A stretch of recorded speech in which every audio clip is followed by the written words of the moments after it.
In phase 2 of the Goodman Point project, we're really looking at a cluster of settlements that surround Goodman Point Pueblo. We'll be testing 15 of those habitation sites in the course of 3 years. This is the final field season of those 3 years. And in tandem with testing the habitation sites, we're also testing the Harlan Great Kiva site, which is a communal structure that was probably used for a really long period of time. We've also tested a portion of a belt loop road that's associated with the Harlan Great Kiva, and we're testing areas that may have been potential agricultural fields used by folks for potentially generations from about AD 1000 to AD 1280. Phase 2 of the Goodman Point project has involved 3 years of field work out in the Goodman Point unit of Hovenweep National Monument. Steve Copeland, who is another archaeologist at Crow Canyon Archaeological Center, and myself have supervised a lot of the work that has been done by participants, and we've had some really excellent interns over the years who have helped us with a lot of the documentation and more or less all aspects of the field work, and we certainly couldn't have done it in any way, shape, or form without the participants who come out and do a lot of the excavation for us, move a lot of the dirt, and the interns who help us record all of the units that we have set out here. I think we're up to about 260 excavation units at this point, and we certainly wouldn't be near that without the help of those folks. Our sampling strategy for phase 2 was to sample 15 habitation sites aside from Goodman Point Pueblo. All the habitation sites we test, we want a sample of the north wall architecture, and we want a sample from the midden. So the random units that we place at these sites are almost exclusively midden units. The north wall units are judgmentally selected, and we try and place those in areas where we think we have a good chance of exposing the north wall architecture and getting a look at what that wall is resting on. We've tested, I think, a total of 7 kivas up to this point.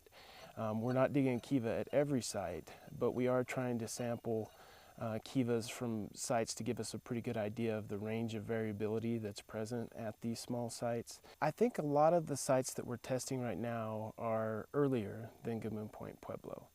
And I think in particular, sites that we're testing in the southwest corner of this section of the monument are quite a bit earlier. We've hit architecture that consists of single stone masonry and some post-supported structures, and so there's architectural evidence for building patterns that would be more representative of Pueblo II sites and an occupation in the southwestern part of the unit in particular. Sites that we've tested along the northern boundary seem to be more in line with what we might call a McElmo phase occupation and are probably more associated with Shields Pueblo. And they probably date from about AD 1150 to about AD 1250, prior to the construction of Goodman Point Pueblo, but after the initial occupation of at least the southwest part of the site. There are some exceptions to that, of course, but in general I think that that's the pattern that we're seeing. The earliest occupation in the southwest corner down around the Harlan Great Kiva site, with kind of a later occupation up in the northern part around Shields, and then ultimately the final occupation represented by Goodman Point Pueblo prior to the migration. The Harlan Great Kiva site is really a fascinating structure to work in, and it's really kind of a unique opportunity to test a great kiva of that size and that importance. Excavations over the past 3 years have revealed that the structure was probably initially constructed and used during the early Pueblo II period, sometime in the late AD 900s or early AD 1000s.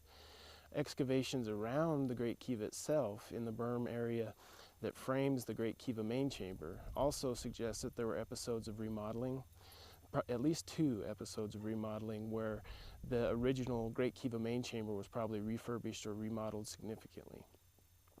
Ceramics that we found, as well as later architectural styles, also suggest that the Great Kiva was used post AD 1150. We're still waiting for a lot of the tree ring samples that we collected to be analyzed and that information returned to us. So hopefully we'll be able to say more precisely exactly when it was used and the final use of the structure once we get all of the tree ring data back and our artifacts analyzed. What's been probably most rewarding for me is working with the people that we work with, all the participants who come from all different parts of the country.